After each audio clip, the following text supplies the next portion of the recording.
मेरा नाम विमल कुमार सक्सेना है और मैं पार्टी लेस डेमोक्रेसी संगठन जो ऑल इंडिया लेवल का संगठन है का संस्थापक और राष्ट्रीय संयोजक हूँ।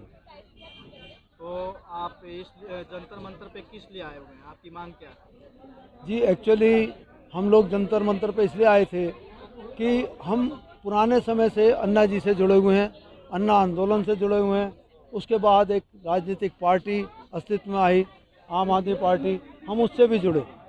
तो हमें एक जिज्ञासा थी कि देश बदलेगा, देश में बहुत कुछ बदलाव आएगा, लेकिन वो अपेक्षित बदलाव आए नहीं।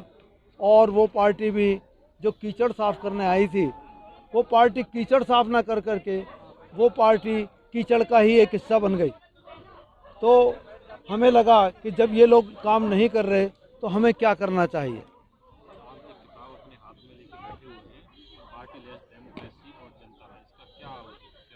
जी, जनता राजा का मतलब है जिस जनता को ये पार्टियां, राजनीतिक पार्टियां दबी कुचली, पीड़ित, शोषित, वंचित, भयभीत, डरपोक या ना जाने कितने तरह की संज्ञाओं से ये पुकारते हैं, वो जनता ऐसी नहीं है। वो जनता मालिक है इस देश में, वो जनता राजा समान है।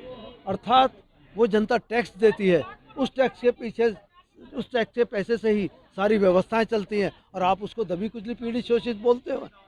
तो मेरा एक मानना है कि वो मालिक है, मालिक थी, मालिक है, मालिक रहेगी, उसे मालिक मानिए। सर, ये सब बातें ऐसे सुनने में तो सही लगता है, मंचों पर भी सही लगता है, लेकिन क्या आप ऐसा आश्वस्त हैं और कह सकते हैं कि ये कभी बातें व्यवहारिक रिश्तों में भी आएगी, व्यवहारिकता होगी और इस तरह से हम कल्पना कर सकते हैं कि जनता राजा होगा?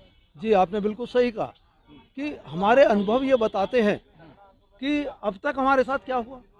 70 सालों की राजनीति जो आउटडेटेड हो चुकी, जो बिल्कुल सड़ गल गई।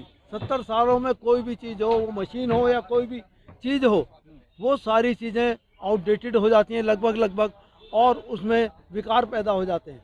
तो नेचुरली कि देश की राजनीति में भी जब से आज़ादी आई उसके बाद से 70 सालों बाद बहुत सारे विकार पैदा हो गए, जिसका जनता अनुभव कर रही है। हर चुनाव हर बार आते हैं और जनता ये सोचती है कि अब की बार कुछ नया होने वाला है, इस देश में बदलेगा सब कुछ। लेकिन जनता हर चुनावों के बाद ठगी सी रह जाती है, वोट दे देती है, और वो जो चुनावी वायदे किए जाते हैं उसमें फंस के रह जाती है। वो वायदे ना कोई पूरा करता है, सिर्फ वो चुनावी वायदे बन करके ही रह जाते हैं। चुनाव आते हैं, जाते हैं, पार्टियां बनती है, नेता बन जाते हैं, संविधान बदल जाता है, पार्टियां बदल जाती है, पार्टी के लोग बदल जाते हैं, लेकिन यदि कुछ नहीं बदलता है तो जो जनता की मांग है वो हमेशा से रहती है। बिल्कुल, मेरा इसी बात में कहना है। एक तो संविधान नहीं बदलता है, संविधान में कुछ संशोधन आते हैं, अमेंडमेंट्स आते हैं, लेकिन मेरा ये मानना है कि बात वही है कि सदा सत्य बोलो, कौन नहीं जानता, लेकिन बोलते कितने हैं। क्या हमने किसी को बांधा है कि सदा सत्य ही बोलना है आपको? संविधान हमें इस बातों से बांधता है, मगर उसको मैनिपुलेट करते हैं, उसको अपने तरीके से लागू करवाते हैं, अपने तरीके अपनाते हैं। तो हम क्या करते हैं, जनता भोली भाली है, हम उससे चुनावी वायदे करते हैं। हम सोचते हैं कि ये चुनाव आ गए, अब नए तरीके के वायदे करेंगे, इसे रिझाएंगे और ये हमें वोट दे देगी। हमारा ये कहना है कि ऐसे राजनीतिक दलों की लगाम को कैसे पकड़ा जाए, कैसे कसा जाए उस लगाम को, जिससे उस लगाम के अनुसार ये राजनीतिक पार्टियां चले। वो एक ही लगाम है कि जब ये झूठे चुनावी वायदे करती हैं तो कोई भी आदमी, कोई भी राजनीतिक पार्टी, कोई भी उम्मीदवार लिखित रूप में वायदे नहीं करता। अगर वो लिखित रूप में वायदे करती हैं तो वो पार्टियां करती हैं, वो चुनावी घोषणा पत्र के रूप में करती हैं। हमारा मानना यह है क्योंकि उस चुनावी घोषणा पत्र पे किसी भी पदाधिकारी के, किसी भी राजनीतिक पार्टी के पदाधिकारी के सिग्नेचर नहीं होते, हस्ताक्षरित नहीं होते, ना ही वो किसी स्टाम्प पेपर पर लिख के वायदे किए जाते हैं। तो सिर्फ वो वायदे वोट लेने के लिए और जीतने के बाद, चुनाव जीतने के बाद मुकरने के लिए ही होते हैं, वो पूरे नहीं किए जाते। जनता ठगी सी रह जाती है। जी, मैं बिल्कुल सही कहूँगा। हम उसी बात पे आए हैं कि हमारा नारा होगा, शपथ पत्र दो, जनता से वोट लो। जनता को शपथ पत्र दो, जनता का वोट लो। तो बड़ा क्लियर है कि आप जो कुछ शपथ पत्र, जब आदमी, सर सारे काम आप सोचिएगा, कानूनी जितने वो होते हैं, ट्रांजैक्शन होती हैं, वायदे होते हैं, आप किसी से प्रॉपर्टी खरीदेंगे तो शपथ पत्र पे ही प्रॉपर्टी का लेन देन होता है। प्रॉपर शपथ पत्र किस पे होगा? स्टाम्प पेपर पे होगा। एफिडेविट हमेशा स्टाम्प पेपर पर होता है। आप जो जनता से वायदे करें स्टाम्प पेपर पे करें, जिससे आप मुकर ना पाएँ। आपको सिग्नेचर करने पड़ेंगे उस पर। अगर आप मुकरेंगे तो फिर आप कानून की नज़रों में अपराधी घोषित किए जाएंगे। नहीं लगता कि बीते 4-5 सालों में जो राजनीतिक स्थिति है, जो राजनीतिक मेंटेलिटी के साथ में लोग मैदान में आ रहे हैं और उसमें कहीं ना कहीं ये मुद्दा राष्ट्रभक्ति का मुद्दा और राष्ट्रीयता का मुद्दा, एक अलग देशभक्ति का मुद्दा, एक जुनून के तौर पे उसको देख सकते हैं। और साथ ही साथ हम देखते हैं एक धर्म को जोड़ दिया जाता है राजनीति में। जब धर्म का पदार्पण होता है तो फिर कहीं ना कहीं जो एक संरक्षण माहौल है वो उसकी तरफ खींचा जाता है और वैसे ही राजनीति है। इसको किस प्रकार से देखते हैं? जी, इस देश के अंदर हम सोचे धर्म नहीं रहे, ऐसा संभव नहीं है। मगर राजनीति को धर्म से जोड़ा गया, ये कहीं ना कहीं स्वार्थ के लिए जोड़ा गया। जब स्वार्थ होता है तो हमें रास्ता कुछ और दिखाया जाता है, चलने वाला रास्ता कुछ और होता है। दिखाने का रास्ता कुछ और होता है, चलने का रास्ता कुछ और होता है। जिस रास्ते पे चला जाता है उस पे लोग पैसा बनाते हैं, उस पे लोग मतलब बड़े बड़े भ्रष्टाचार करते हैं। लेकिन जो दिखाया जा रहा है वो सात्विक रास्ता दिखाया जा रहा है, उस पर चला नहीं जाता, उस पर जनता को चलाने की कोशिश की जा रही है।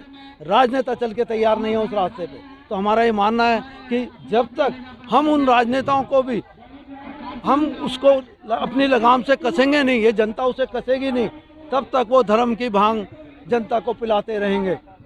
नो डाउट कि धर्म को हम अलग नहीं कर सकते जनता की सोच से। हमें सरकार को किस तरीके से देखते हैं? जी, मौजूदा सरकार से हमारा यही कहना है सिर्फ कि आप जो कुछ भी जनता से वायदे करें वो लिखित रूप में करें।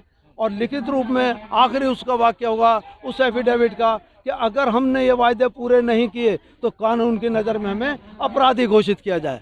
जब ये इस तरह का एफिडेविट देंगे तो ये ठीक उसी रिवॉल्वर की तरह होगा जो एक शरीफ आदमी रखता तो है अपनी रक्षा के लिए मगर जिंदगी भर चलाता नहीं है। वो रिवॉल्वर रखना ही इस बात का द्योतक है कि दूसरा उस पर आक्रमण ना कर सके।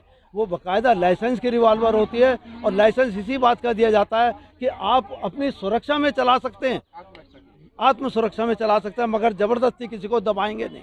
तो हमारा ये मानना है कि वो एक तरह का शपथ पत्र, इस तरह का हथियार है जो उस जनता के लिए है जो बेचारी भोली भाली है, जिसको कोई आगे से अब ठगा नहीं जा सकेगा। और ये वायदे इन नेताओं को पूरे करने, इन राजनीतिक पार्टी को पूरे करने होंगे। आते ही सत्ता में आते ही नेता मंत्री कानून को अपने हिसाब से जी आपको शपथ पत्र की क्या अहमियत रह जाएगी? सर, दो बातें आपके सामने हैं, सत्ता से पहले और सत्ता के बाद।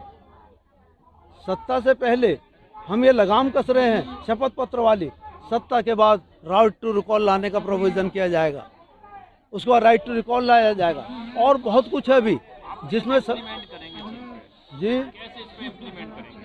सर इम्प्लीमेंट आपने नोटा किया ना अभी में आते ही एक नोटा ईमानदारी में का पाठ पढ़ाते थे सत्ता में आने से पहले कि हम सबसे बड़े ईमानदार हैं, लेकिन आज उन्हीं के लोग मंत्री भ्रष्टाचार में जेल में हैं। जी बिल्कुल सही है, वो पाठ पढ़ाते हैं। अब उन्हें हमारा पाठ पढ़ना होगा, हमारी बातें समझनी होंगी। जनता को अपनी राजनीतिक सोच में 180 डिग्री का चेंज लाना होगा। अब राजनेता नहीं जनसेवक कहलाएंगे भाई साहब, इन्हें जनसेवा करनी होगी। टिकट पैराशूट कैंडिडेट को नहीं मिलेगा, सिर्फ उसी कैंडिडेट को टिकट मिलेगा जो जिसका आधार जनसेवा होगा। आपने कोरोना काल में देखा, करती हैं सर सुनिए मेरी बात 2 मिनट और। आपने कोरोना काल में देखा कुछ लोग ऐसे थे जिन्होंने अपने शरीर की परवाह नहीं करी, अपने घर की परवाह नहीं करी, घर से निकलते थे पहला काम ही घर वाले टांग खींचते थे। वो लोग अपनी जान की परवाह के बगैर घरों में उन्होंने दवाइयाँ पहुँचाई, खाना पहुँचाया और मदद तरह तरह से सिलेंडर पहुँचाए।